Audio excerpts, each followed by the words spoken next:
Video lesson by N. Markandeya, lecturer in chemistry, MVS Government Arts and Science College, Mahabubnagar, Department of Chemistry. Today topic is change of G and A in reversible and irreversible process. So this topic is in Thermodynamics 2 chapter, BSc 3rd year, 6th semester, 7th paper. So your change of G and A in reversible and irreversible process. Here G means Gibbs free energy function, A means Helmholtz free energy function. In first take the reversible process. Before that, సమోష్ణోగ్రత ప్రక్రియ నందు స్వేచ్ఛా శక్తిలో మార్పును లెక్కించుట. సమోష్ణోగ్రత ప్రక్రియ నందు స్వేచ్ఛా శక్తిలో మార్పును లెక్కించుట.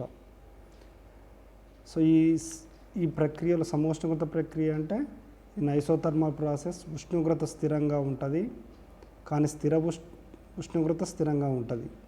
సో స్థిర ఉష్ణోగ్రత వద్ద Gibbs free energy change delta G is equal to delta H minus T into del S at constant T.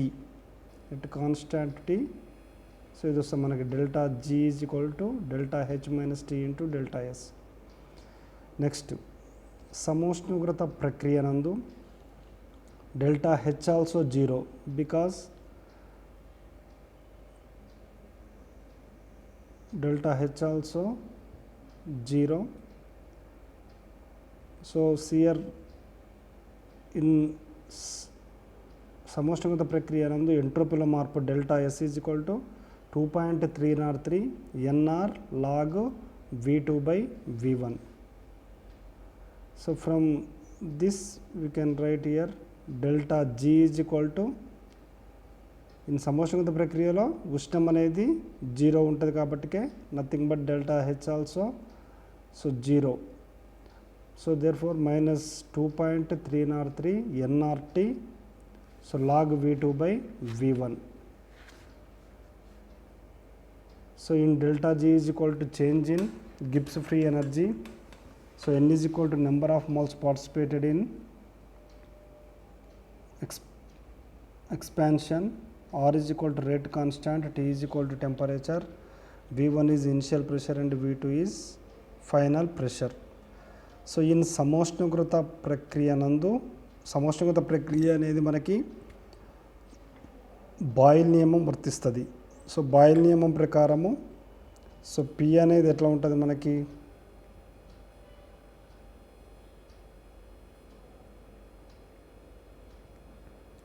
So P అనేది ఘనపరిమాణానికి విలోమానుపాతంలో ఉంటుంది ఇన్ బాయిల్స్ లా యందు. So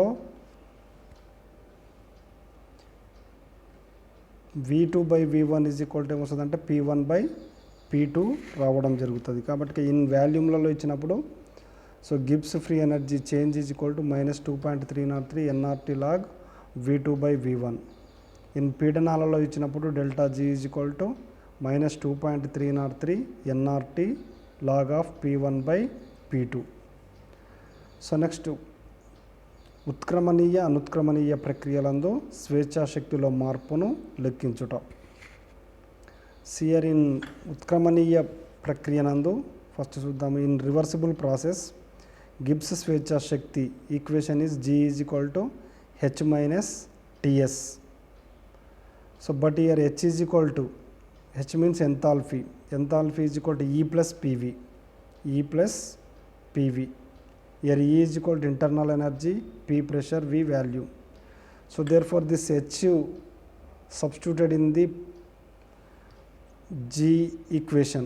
So therefore G is equal to E plus PV minus TS. Okay, ఈ సమీకరణాన్ని మనము అవకలనం differentiate చేయాలి.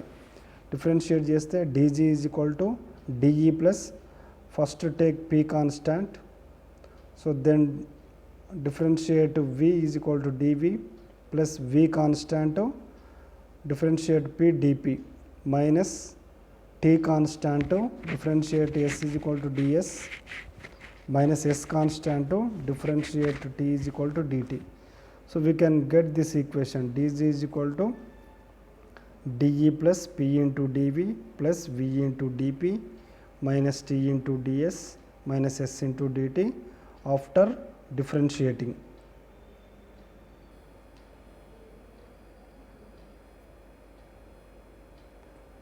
So next, here according to first law, Q is equal to del E plus W.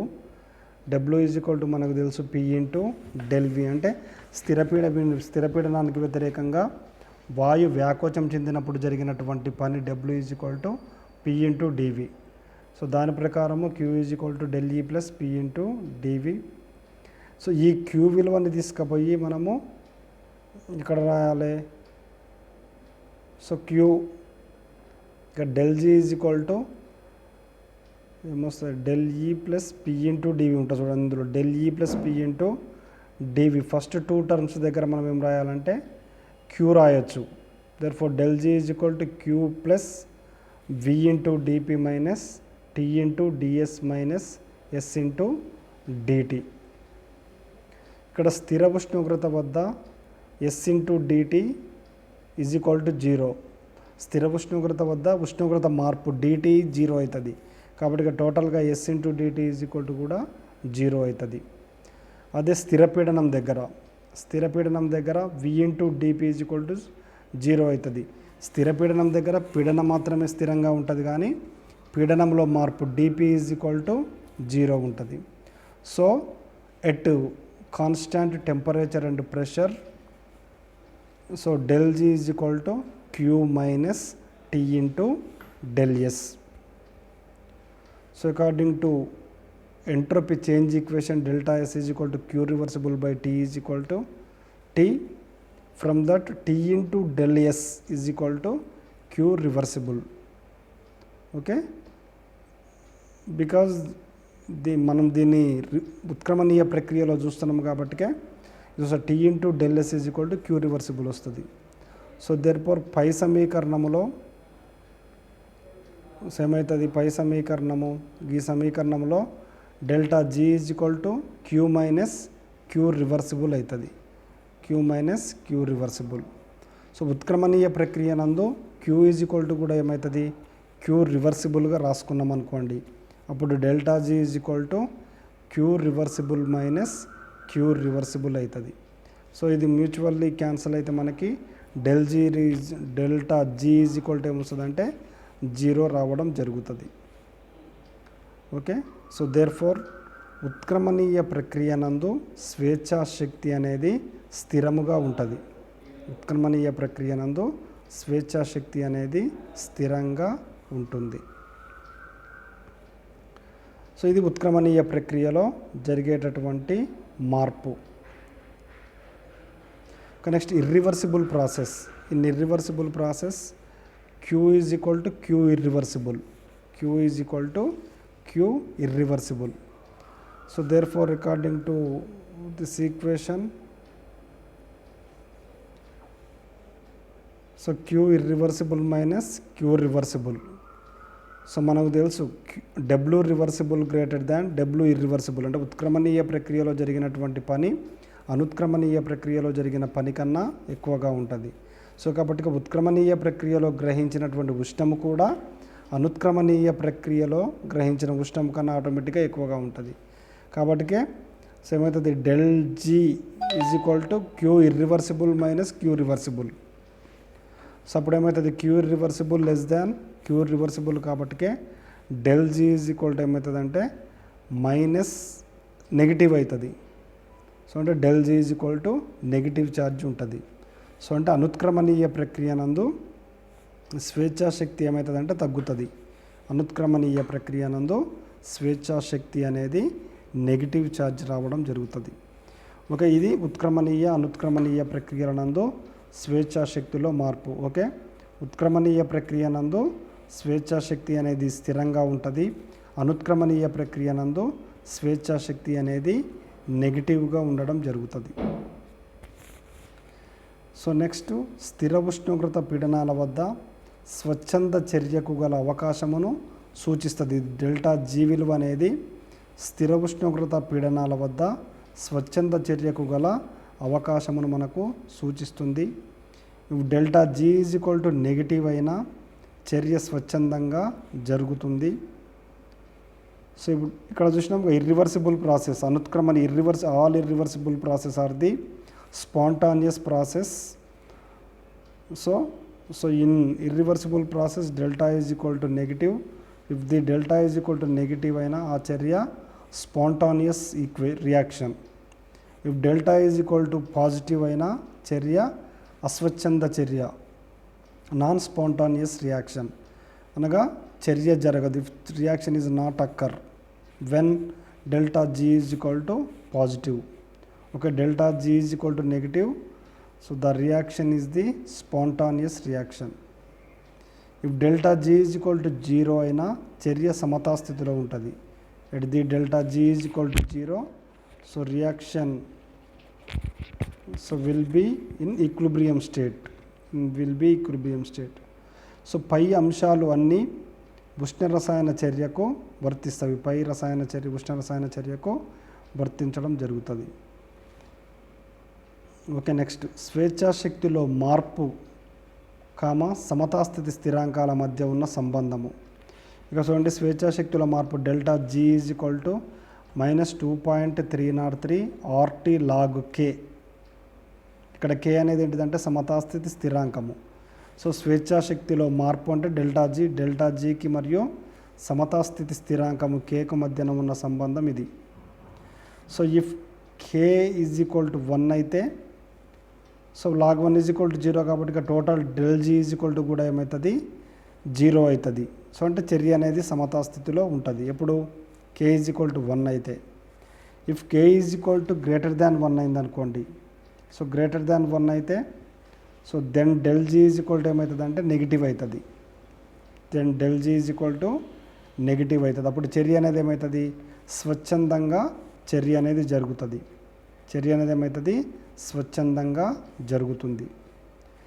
So next if K less than 1 అయింది అనుకోండి, అయితే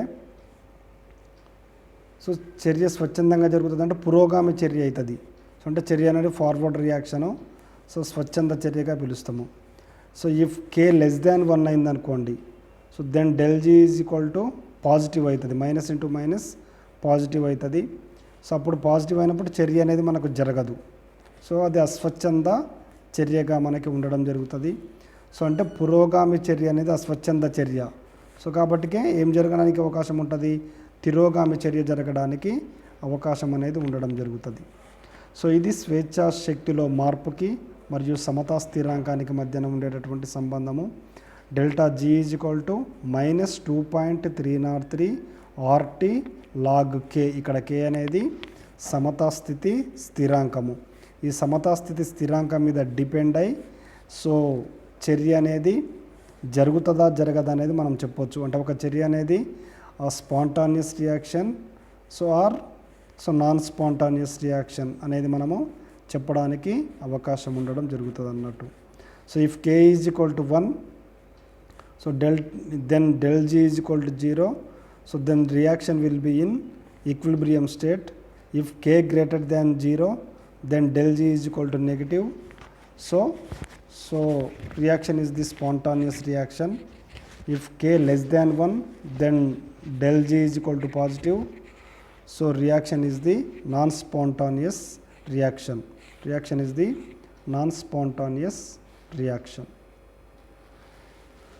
ఇప్పుడు స్వేచ్ఛాశక్తిలో మార్పు పరంగా రసాయన చర్యల స్వచ్ఛందతను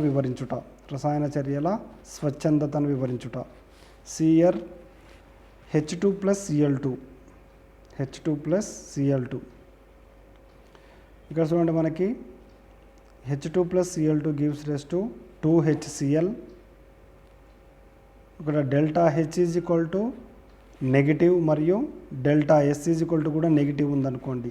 ఫస్ట్ రియాక్షన్కి డెల్టా H అంటే ఎంథాల్పీలో మార్పు అనేది నెగిటివ్ ఉంది, మరియు డెల్టా S అంటే change in entropy, so also in negative. That is reaction 1. Next second reaction H2 gives rise to 2H dot. So 2 hydrogen radicals will form. So in that reaction delta H is positive and delta S is also positive.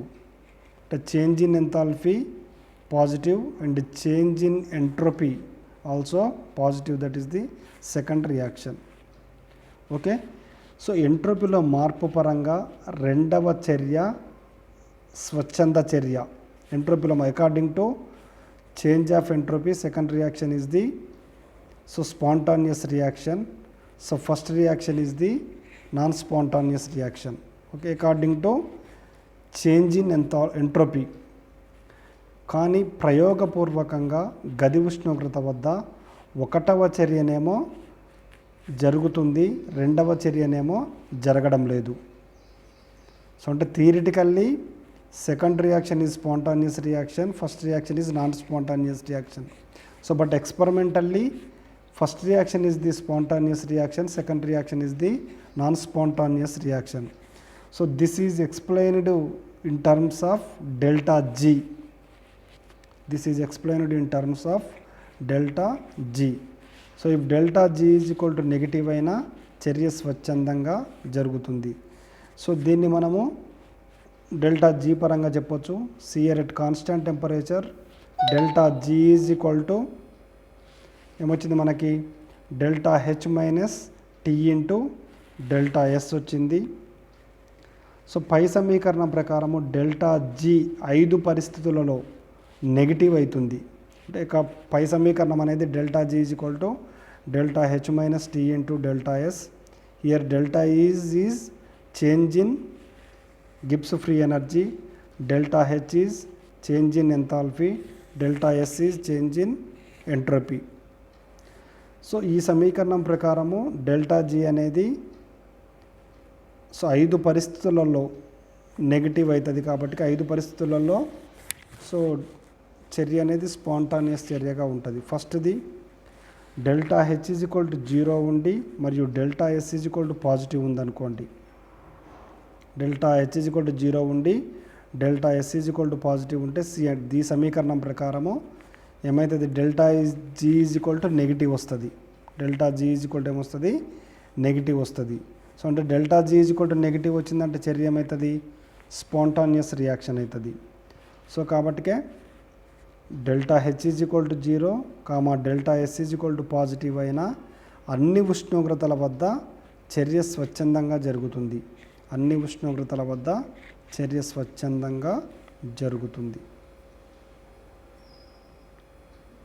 So next delta H is equal to negative and delta S is equal to 0 అయిందనుకోండి. So అప్పుడు కూడా ఏమవుతుంది, so పై సూత్రం ప్రకారము delta G is equal to so negative minus 0 is equal to negative. అంటే delta H is equal to negative అయ్యి delta S is equal to కూడా 0 అయితే అప్పుడు కూడా అన్ని ఉష్ణోగ్రతల వద్ద చర్య స్వచ్ఛందంగా జరుగుతుంది. సో మూడోది delta H is equal to negative అయి మరియు delta S is equal to positive అయిందనుకోండి. సో అప్పుడు delta G is equal to ఏమవుతుంది, negative minus of plus positive. So therefore అప్పుడు కూడా delta G is equal to ఏమవుతుంది అంటే నెగిటివ్ అవుతుంది. Delta H is equal to negative అయి delta S positive అయినా కానీ సో పై సమీకరణం ప్రకారము డెల్టా ఎస్ జీ అనేది ఏమవుతుంది అంటే నెగిటివ్ అవుతుంది. డెల్టా జీ నెగిటివ్ అయితే ఏమవుతుంది, సో ఆ పరిస్థితులలో కూడా ఇది అన్ని ఉష్ణోగ్రతల వద్ద చర్య అనేది స్వచ్ఛందంగా జరుగుతుంది. So next fourth one delta G is equal to negative and delta S is equal to negative but TDS less than delta H అయిందనుకోండి. TDS less than delta H అంటే అప్పుడు ఏమవుతుంది, delta G is equal to more negative minus less negative. So అంటే negative ఏమో more ఉంటుంది plus less, మొత్తానికి అది ఫైనల్గా delta G is equal to ఏమవుతుంది అంటే నెగిటివ్ అవుతుంది. Delta G is equal to ఏమవుతుంది, నెగిటివ్ అవుతుంది. కాబట్టికే so delta H is equal to negative delta S is equal to negative అయినా చర్య ఏమవుతుందంటే స్వచ్ఛందంగా జరుగుతుంది. బట్ కండిషన్ ఏముంటుంది ఇక్కడ, T delta S less than delta H కావాలి. అనగా చర్య స్వచ్ఛందంగా జరుగునా లేదా అనున్నది ఉష్ణోగ్రతపై ఆధారపడి ఉంటుంది. చూడండి, 1వ చర్య నందు delta H is equal to negative ఉంది, delta S is equal to కూడా నెగిటివ్ ఉంది. సో మరియు గది ఉష్ణోగ్రత వద్ద ఈ చర్యకు T into delta S less than delta H గది ఉష్ణోగ్రత వద్ద. సో కాబట్టి ఈ గది ఉష్ణోగ్రత పరిస్థితులలో delta G is equal to ఏమవుతుంది అంటే నెగిటివ్ అవుతుంది. కావున సో గది ఉష్ణోగ్రత వద్ద ఈ చర్య అనేది జరుగుతుంది అని చెప్పవచ్చు మనము. Next 5th condition, delta H is equal to positive and delta S is equal to also positive. So అంటే ఇది పాజిటివ్, అది పాజిటివ్, మధ్యన మైనస్, ఫైనల్గా ఇది కూడా అంటే లెస్ పాజిటివ్ అన్నట్టు. But delta T into delta S greater than delta H. therefore delta G is equal to less positive minus more positive. So positive అనేది లెస్ ఉంటుంది, నెగిటివ్ అనేది మోర్ ఉంటుంది. కాబట్టికే ఏముంటుంది ఫైనల్గా delta G is equal to నెగిటివే వస్తుంది. Okay, so therefore delta S is equal to positive comma delta H is equal to also positive అయిన చర్య జరుగుటకు condition T delta S greater than delta H అనగా ఉష్ణోగ్రతపై ఆధారపడుతుంది. సో ఇక్కడ చూడండి, 2వ చర్య ఏముందంటే మనకి delta H is equal to positive ఉంది, delta S is equal to కూడా పాజిటివ్ ఉంది. కానీ గది ఉష్ణోగ్రత వద్ద ఈ చర్యకు T into delta S less than delta H. ఈ పరిస్థితుల్లో delta G is equal to ఏమవుతుందంటే పాజిటివ్ అవుతుంది. కావున చర్య జరగదు. అంటే గది ఉష్ణోగ్రత వద్ద సెకండ్ చర్యలో మనకి so delta G is equal to positive వస్తుంది because T into delta S less than delta H. So in room temperature conditions second reaction does not అక్కర్.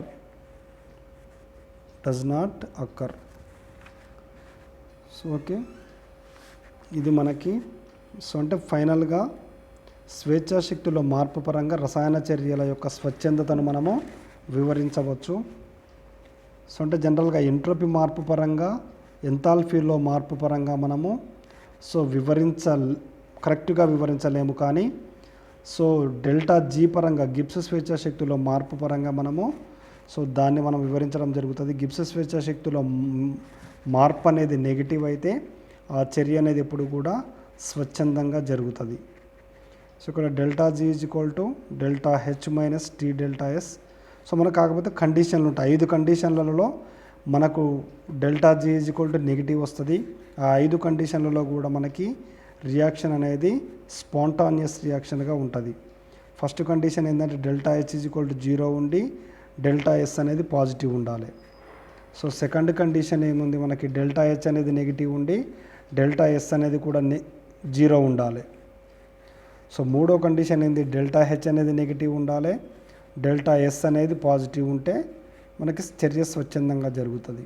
4th condition ఏంది డెల్టా హెచ్ అనేది నెగిటివ్ ఉండి delta yes అనేది కూడా negative ఉండాలి. కానీ T into delta yes అనేది less than delta H ఉండాలి. అప్పుడు మనకు చర్య అనేది స్వచ్ఛందంగా జరుగుతుంది. 5th కండిషన్ ఏంది డెల్టా హెచ్ అనేది పాజిటివ్ ఉండాలి మరియు డెల్టా ఎస్ అనేది కూడా పాజిటివ్ ఉండాలి. కానీ T into d S greater than delta H ఉంటే అప్పుడు ఆ చర్య కూడా మనకు స్వచ్ఛందంగా జరుగుతుంది. సో నెక్స్ట్ స్వేచ్ఛాశక్తిలో మార్పు మరియు సమతా స్థిరాంకాల మధ్య మార్పు, ఈ రెండింటి కలిగినటువంటి సంబంధం ఏంటంటే delta G is equal to -2.303 RT log K. So this is depend on the K. If K is equal to 0, this reaction is equal to equilibrium reaction. K greater than reaction, that reaction spontaneous reaction. K less than reaction, it is a non-spontaneous reaction. So in at isothermal process, So change in delta G is equal to minus 2.303 nRT log V2 by V1. At reversible process, so change of delta G is equal to 0. So therefore in isothermal process there is change of Gibbs free energy is equal to 0. So next, in irreversible process delta G is equal to negative. So delta is equal to, so అన్ని అనుత్క్రమణీయ ప్రక్రియలనందు స్వేచ్ఛా శక్తి తగ్గుతుంది. If delta G is equal to negative, so ఆ చర్యలన్నీ కూడా ఎట్లా ఉంటాయంటే మనకి స్వచ్ఛంద చర్యలుగా మనకి ఉండడం జరుగుతుంది. సో అనుత్క్రమణీయ చర్యలన్నీ కూడా మనకి ఏ విధంగా ఉంటవి, ప్రకృతిలో జరిగే చర్యలన్నీ కూడా అనుత్క్రమణీయ చర్యలు కావున ఈ చర్యలలో సో ఏమవుతుంది, డెల్ జీ అనేది తగ్గుతుంది అన్నట్టు. సో డెల్ జీ తగ్గడం వల్ల ప్రకృతిలో జరిగేటటువంటి స్వచ్ఛంద చర్యలన్నీ కూడా సో ఏమైతే డెల్ జీ తగ్గుతుంది. అంటే డెల్ జీ విశ్వంలో జరిగేటటువంటి అన్ని స్వచ్ఛంద చర్యలకు గిబ్స్ డెల్ జీ విలువ అనేది తక్కువగా ఉండడం జరుగుతుంది అన్నట్టు. సో కాబట్టి విశ్వంలో స్వచ్ఛంద చర్యలన్నీ కూడా నిరంతరంగా జరుగుతూనే ఉంటవి మరియు ఈ చర్యలలో డెల్ జీ అనేది నిరంతరంగా తగ్గుతూ ఉంటుంది. సో కాబట్టి డెల్ జీ అనేది నిరంతరంగా తగ్గుతూ ఉంటుంది. సో ఇది so change of G, that means G means Gibbs free energy function, and A